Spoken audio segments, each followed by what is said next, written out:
welcome. My name is Angelina, and some of you are about to hate me. I mean, some of you already do, but since I'm already going to K-pop hell, I might as well. Now, my friends, I have a long list of videos stuck in the dungeon. One of them literally titled, "What is the point of 4th gen performances? Parenthesis except ITZY." Yes, I've been catching my faves lip syncing recently. Truly heartbreaking, but riveting content nonetheless. However, I settled for the much less problematic topic of how we really don't know our idols and how they could probably be very terrible people without us truly knowing. Actually, before we get into it, don't forget to like, comment, and share this video with friends you don't have before we both get put back into the dungeon. Because this channel went through a drought circa February. I'm acting like time makes sense to me. If you've been a K-pop stan for long enough, surely you've been through possibly standing someone you thought was amazing, sweet, kind, and perfect, only to have that image shattered by something they did. From something minor that might have blown over quickly enough, or even something major like a crime. And from these instances, we usually have two types of responses. The first being the type of people who seemingly knew from the beginning that this was going to happen. The type of, I knew something was off about this person. I could tell right away the way that they stared at so-and-so. Yeah, I could tell. Though often the instances or examples brought up to kind of reinforce these points, in retrospect, are usually quite a stretch. I mean, we've all seen compilations after the fact that were completely normal as they were happening, but then suddenly now there's an issue with it. Now there's an issue with how they have been behaving this entire time when people were praising them beforehand, you know what I mean? However, the other types of responses we tend to see are, wow, this is quite a shock and you really can't trust that you know people. Which does bring up the question of how much we idolize people and whether or not we should really limit that idolization since we see how badly it can end sometimes. But that's not important right now. This experience, though not quite new, has really made me re-question our perception of idols and how some people refuse to believe when that perception is ultimately broken and why that is so significant. Now, before anyone comes to me and says, wow, you're painting K-pop in such a bad light, this is a tale as old as time. We've all in our lifetimes experienced someone who was in the public eye, who had a certain image, but then did something where that image was ultimately ruined. This isn't exclusive to K-pop. Everyone, even people in your real life, even people that you casually know, put up a front. And we'll get into that a little bit later, but a second disclaimer is I am not the moral police. I'm not here to tell you that if said idol did something wrong that you have to unstand them. I'm not here to tell you which acts are unstandable. This is just a discussion about our perception of idols and how sometimes people take that a little bit too far despite clear evidence that is presented to us.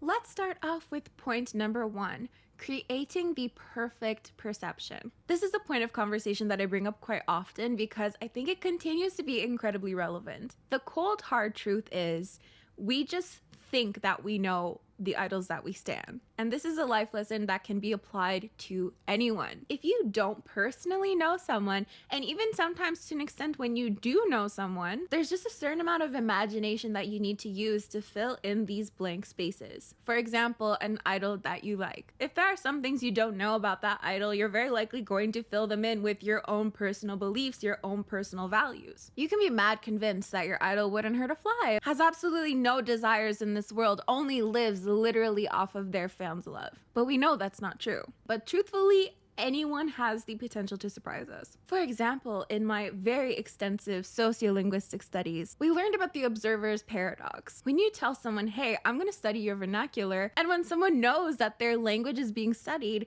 they're going to change the way that they speak. Because the way that you speak with your friends is obviously quite different from the way that you speak with your boss. You're not going to use as much slang. You're probably not going to swear. And that's just normal because when you know you're being watched, when you know you're being judged, you're going to act different. Of course, you're going to want to put your best foot forward. You're going to want to put your best face forward. The thing is, you have to trick people with their emotions to kind of get a glimpse of what their true vernaculars are like. So what sociolinguists will do is ask people to retell a very emotional story. So though you know you're being watched, through telling this emotional story, you kind of forget about that a little bit and your vernacular shows through. So how is this relevant? Because obviously the observer's paradox doesn't quite fit here. Well, it made me think a lot about what we see on TV. Even when we think we're watching someone just having fun or someone seemingly acting really natural. Is it ever really the case if the person knows they're being watched?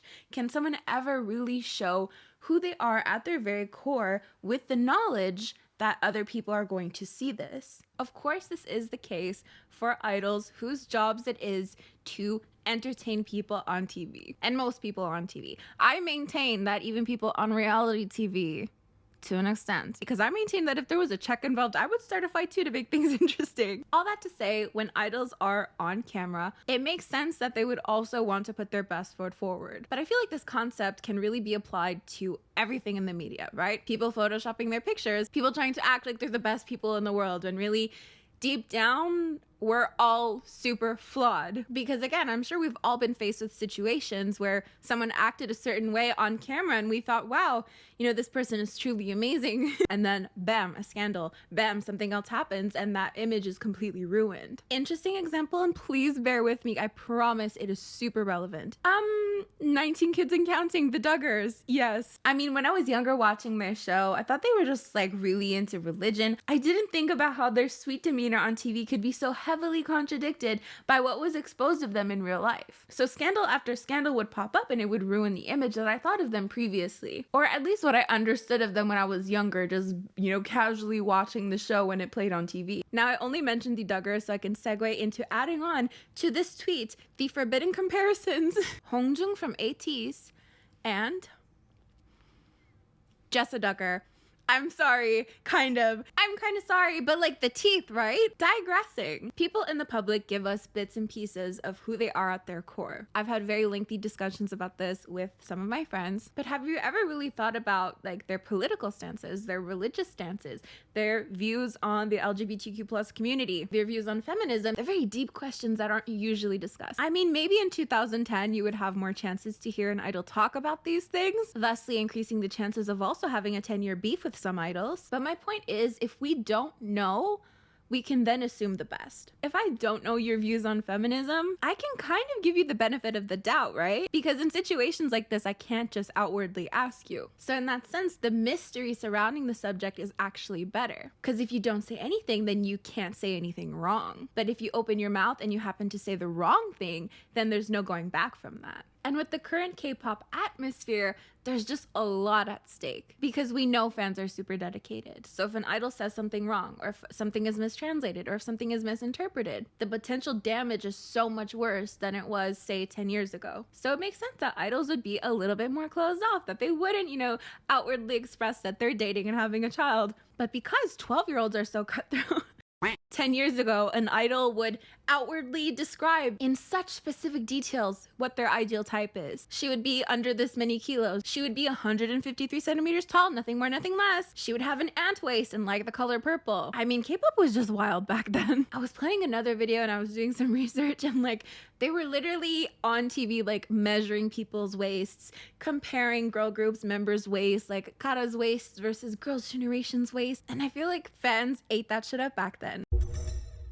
Of course, idols are humans. They're going to continue to make mistakes and be flawed individuals. But I think because more and more idols are simultaneously giving more of themselves to their fans while also trying to keep a distance to protect themselves, it leaves fans to create this perfect perception of them in their heads, which leaves them incredibly shocked when something terrible actually happens, and a lot less willing to believe it. And how can you blame people when companies themselves feed into this and directly profit from having idols pretend to be your boyfriend? I constantly see screenshots of idols on paid apps having conversations that seem like they border on slightly inappropriate. But I guess that depends on where you draw the line, because if there's an understanding that this is a paid transaction, which it usually is, then I don't inherently think it's wrong, but I think maybe that's a conversation for another video. And I'll touch a little bit more on that later, but I did also want to point out this fan sign clip of Seonghwa that I often bring up in conversation. Because within this video, this fan is asking Seonghwa, like, how do I find a boyfriend? And he kind of instinctively points at himself. However, she responded with, well, I see you guys like brothers, which was quite unexpected given how these types of fan signs usually go.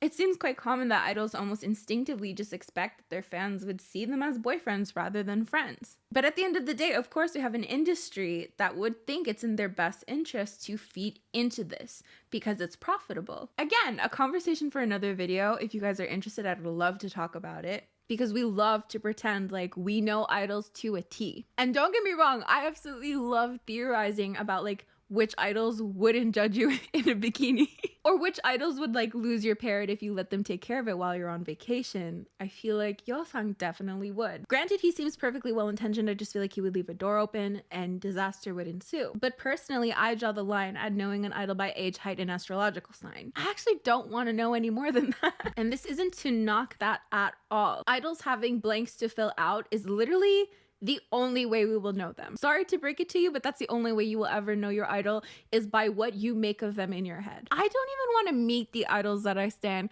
I feel like it would be so awkward. When I'm buying an album and it asks me to enter for a fan sign, I'll like ask my friend of the relevant fandom background for theirs. Because if I met the idol, like what would I even say? Hello, I enjoy your music and I roast you on the internet when you wear questionable things. I'm definitely not opposed to just being here to have a good time. Again, like I said, you're never gonna know your idols. I mean, there are stories of having to sign NDAs before getting with someone. So maybe some of you have gotten to know your idols a little bit more personally, and that's none of my business. But realistically speaking, for the vast majority of people, this is never going to happen. So just loving someone or loving the perception you have of someone, I think is totally fine. As long as you are not crossing ethical boundaries. Because we've seen that time and time again where ethics and morals go straight out the window for some K-pop boys. It's usually K-pop boys. I'm sorry. Boy group stands, I'm sorry. Statistically speaking though, again, I am not the moral police. I'm not here to tell you what to do, what offenses are unstandable. You know, people do put idols in timeout when they do something bad, and it's totally up to you to decide what you are comfortable with. But at the end of the day, it's important to know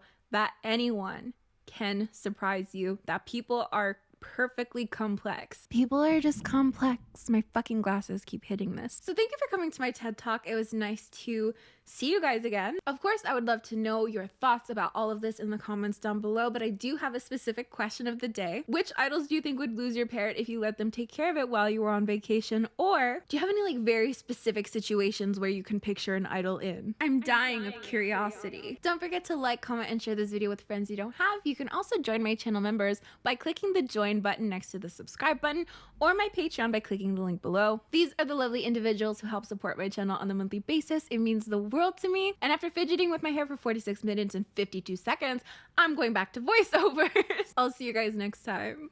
Bye. That's the second time I drop my pills everywhere.